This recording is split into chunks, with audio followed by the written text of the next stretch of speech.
Okay, are we ready to hush down and go get some wisdom on indie trailers from Suzanne Wallace, indiebar.co. Definitely check that out. Have on social media, give her a follow. Suzanne, over to you. Round of applause. Hey everybody, thanks for coming. Everyone can hear me good? Yeah? Okay. Hi, I'm Suzanne, and I make indie game trailers. In case you're wondering, these are some of the games I have worked on in the last year or so, I'm not going to do much of an introduction about myself. These, if you're curious, you can find my portfolio at indiebar.co. But to be honest, I'm not going to necessarily talk about specifically how to make a trailer. Rather, and I hope this is okay, what I want to talk about today is how to work with your trailer editor. Although I will do a quick check and who here is a developer, publisher type person? Who here actually makes game trailers or does video editing? All right. So I was expecting, based on what Dan had told me, it was going to lean a little bit more towards people who are going to be working with trailer editors. And the fact is, your editor is going to be the best person for you to talk to on how to make the world's best trailer. But what I did want to talk about is giving you some nuggets of information. Things that I believe, knowing all the lovely trailer editors that are out there that I'm pretty good friends with, all of these things will just make the world a better place if you have them in mind. Honestly, none of it's rocket science. It's just a really good checklist to have going. So this is going to be, like I said, it's just things to know, to think about before hiring a trailer editor. So let's dive in. So, because, jeez, all right, this is what it's like working with me. I'm very clumsy. Because trailers are easily one of the most expensive things to make in the whole marketing campaign in terms of assets, both in terms of the budget involved, but also in terms of the time and energy that goes into it. It is really good practice to make trailers for super specific purposes. Hopefully, you're all probably very good at this when you're making your marketing campaign. You've got little beats that you are planning. They're your little lampposts along the marketing campaign that shine the light on your beautiful little game from start to finish. This is when you're going to be making your trailer and have it alongside to help press coverage, but it's also just the prettiest, shiniest visual asset to get eyes on your game and visually communicate your game. So if you're hoping for placement in one of the many not E3 things that we all just got over, thank God, now we're all worried about Gamescom. But you're worrying about that in June, you're probably thinking about it in March. Maybe you're really good at this and you're thinking about it last November. But that's when you're going to be thinking about your goals and your assets for the trailer. So, yeah. So if your goals will differ based on where you're at in your campaign. If your game's going to be revealed for the first time ever, no one's ever seen it, you need to establish what the game is and why people should want to play it or follow the campaign all the way to the end. Obviously, the way that you can establish your goals are back to basics. So, I mean, I know this is really obvious, but bear with me. But as flawed as game genres can be out there, it is still really, really helpful to start from the basics. Your open world RPG is going to focus on a completely different set of aspects for your trailer. You're probably going to be looking at exploration and characters. A 4-player local co-op game is going to be focusing on how amazingly fun and lovely it is and different ways to play. In your story-driven horror walking experience, please make more of those. We'll be focusing on your story premise, maybe branching options if you have those, and your protagonist's journey through that. And whatever genre it is, scratch that. Even if there are genres that your game is not, like I often work on projects where the art style might be really similar to another popular game, but it is very much not that kind of game. Oh yeah, it looks like Crusader Kings, but it is not. Please don't market it that way. Tell your trailer editor that, because I'm going to say this a few times, limitations are good. They're the best possible thing. Every time you tell your editor, you can't have this, your editor is like, yes. Because it just means that they've got a smaller box which sounds like a bad thing, but like it just means that their creativity means they have to wrangle through a maze that has now taken shape. So that really helps. Your premise is really obvious. I won't explain more, but the story, if there is one, where are we starting from? Your theme and vibe is very, very helpful when we're talking about trailer, because that's going to help set the tone of everything. It's going to affect the music, the writing style, if there's scripting. Is this a fun multiplayer experience or a tearjerker of a story? But also where you are in terms of content. Do you have anything new to show? This kind of blends in with news. Is there a newsworthy thing? Are you releasing a new demo, etc.? It won't hamper on these too much because they're relatively straightforward, but having your goals specifically, what does this trailer need to communicate to your audience? Does it need to explain what this game is to a brand new audience, or does it need to talk to an audience that has already seen it and establish some new fun things?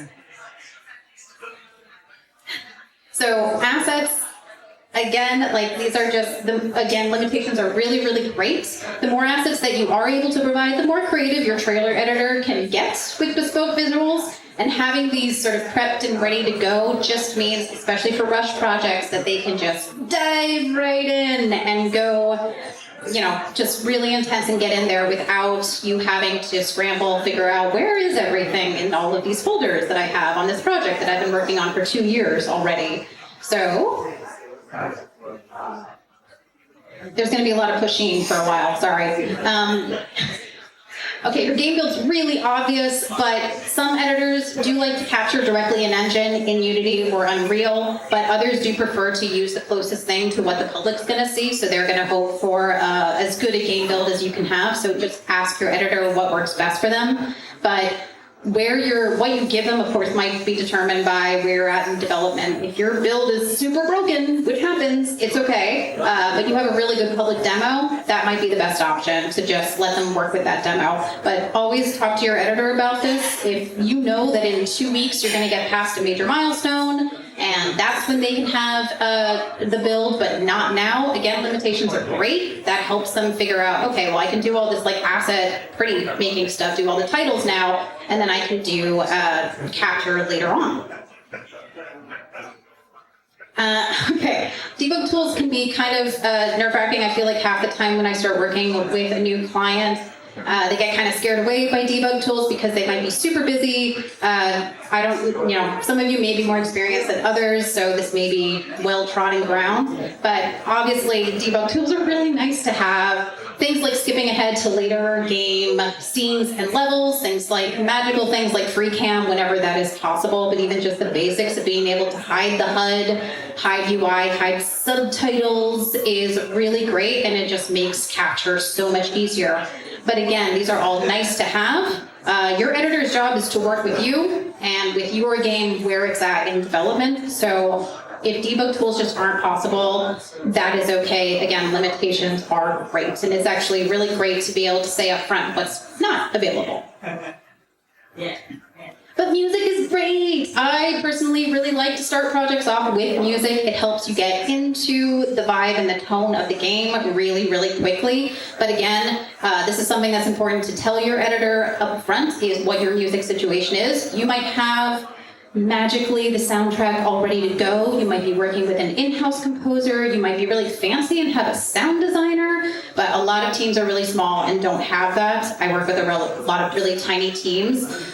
So always, these are just things to tell your person up front that, okay, there's no music, but there will be in 3 weeks. If you do, for example, have to do the music path completely after all the video editing is done, definitely tell them that up front, because that is a different experience, and maybe you have a similar track that they can at least use for editing to try to time things to the beat, so that then when you're transposing a whole new track that might be custom made, it's still a little bit easier to do and will be a smoother process.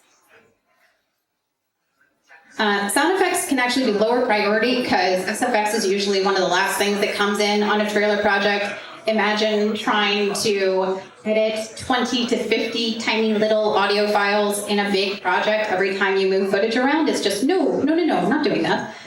So if you do have an internal sound person, they are usually the best person to handle audio, but if you don't, your editor may be able to do that. I know a lot of indie game trailer editors do actually sometimes even work with an external sound designer who can provide that service, possibly for an extra fee. So these are, again, just let your editor know where the limitations are. And then fonts and logos, please make sure you have these and give them to your editor. We've all seen trailers. Titles and any text looks the best when it matches the style of the game. This may seem really obvious, and that if it does seem obvious, I am so happy because there have been many times when chasing down logos, obviously you want your logo on the end slate, chasing down the font so that everything looks beautiful and crisp and shiny is really wonderful. So just having those ready to go is amazing. And last but not least, we need your call to action and your marketing messages because your editor doesn't know necessarily where you're at. So do you want people to be saying wish list on Steam? Is it go play the demo? Any of these things are great. And just one more time, limitations are good. Okay, now we get to talk about budget. This is everyone's favorite topic. So, especially if any of you has anyone here never hired a trailer editor before?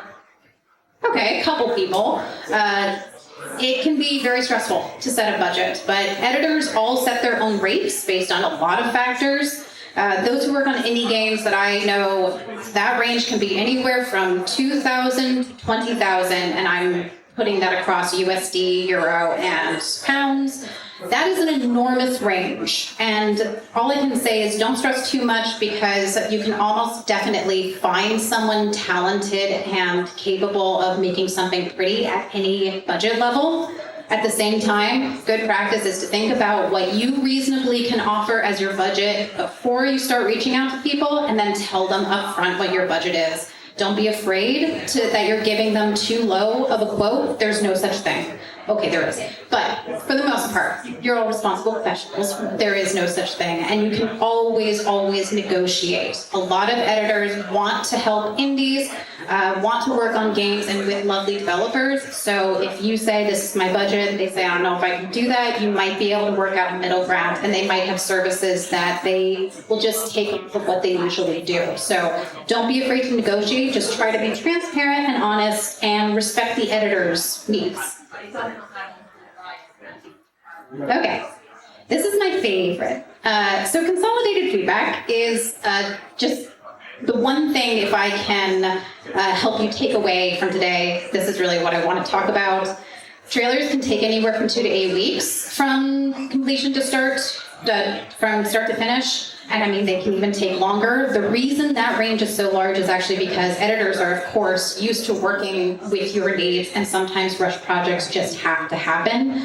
But a lot of those longer timelines are due to the process of iteration. It's just the nature of feedback. We're all busy. Sometimes things get slowed down. So I've got a couple of slides here that are talking about the common pitfalls that can slow down a project during that iteration process, create a little bit of stress. And I've also got some really basic solutions for how to avoid those. So, you know something isn't working, but you don't know how to express it. So, that's understandable, but your editor cannot read your mind, unfortunately, although I really wish that we could sometimes, because that would be awesome and would help me get better copies. So, if you are just saying things like, I don't like it, etc., it's just hard for your editor to sort of know what to do with that. It's no one's fault, really. It's just the nature of human things. So discuss amongst your team is the best way to, in my opinion, to solve that. Sit down with, however big or small your team is, sit down and try to say, okay, I know something's not working here, but I'm having trouble figuring it out. Return to the key messages of your game, return to the goals of this project, and try to figure out, first, what's not working, why it's not working, and most importantly, come up with a possible solution or a few possible solutions. And for extra bonus points, tell your editor your possible solution, but also tell them why, the journey that you've gone on to try to get to that possible solution, and give them the opportunity to come up with a better solution that you might not have thought of, because they are creative. You should always, of course, give your editor space to be creative, but at the same time, too much vague feedback just leaves them without a forward direction to do, and they want to please you. Okay, scope creep. We all know about this. So there are lots of reasons that a trailer can go beyond the original scope. It can come down to misunderstandings and miscommunications. That's completely normal. But it can also happen to just very real, normal things that happen in game dev. Maybe you had a major build update and you decided to change all the UI for accessibility reasons. And so all the footage needs to be recaptured so it doesn't show that old UI. Maybe you changed a major character. So some of the voiceover script needs to be changed completely, which means you got to go back to that voiceover artist.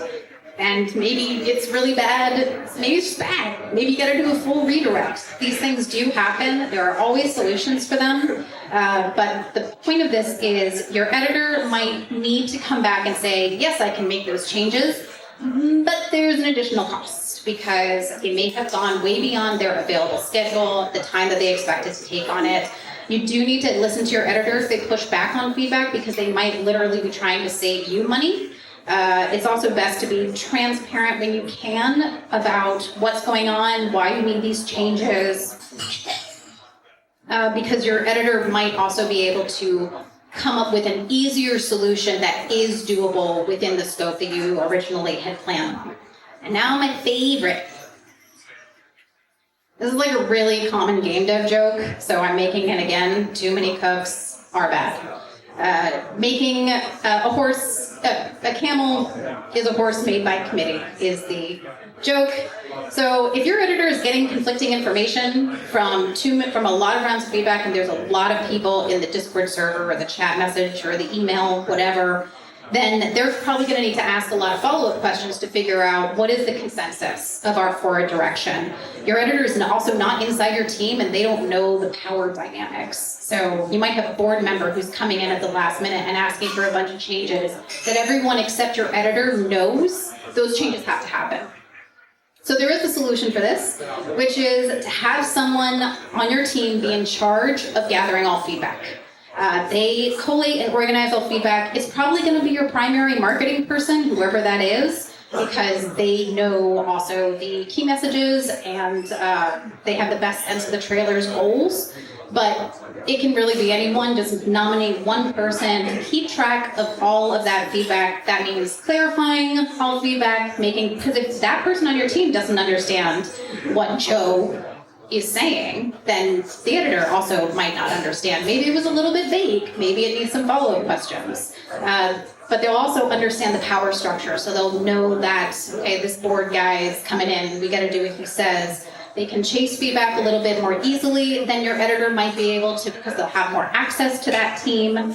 But most importantly, they can, and this is like the best advice I can give you, have someone internally gather all of that feedback, assuming you've got, 5 to 10 to however many people, gather it all, organize it, put it into a list, and then share it back internally and say, this is what we want, right? We want these changes made. Because that gives everybody a chance to say, hey, you ignored my feedback and it was really important, or someone to say, that's not really what I meant, etc. So just make sure before you go to that editor that everyone's on the same page, because then your editor is going to do exactly what you want them to do. And that's what I got. So just to round up, know your goals, gather your assets, set your budget, nominate someone to gather feedback, talk amongst yourselves, be transparent, listen to your editor, and understand that some things come at an additional cost. And if anyone has questions.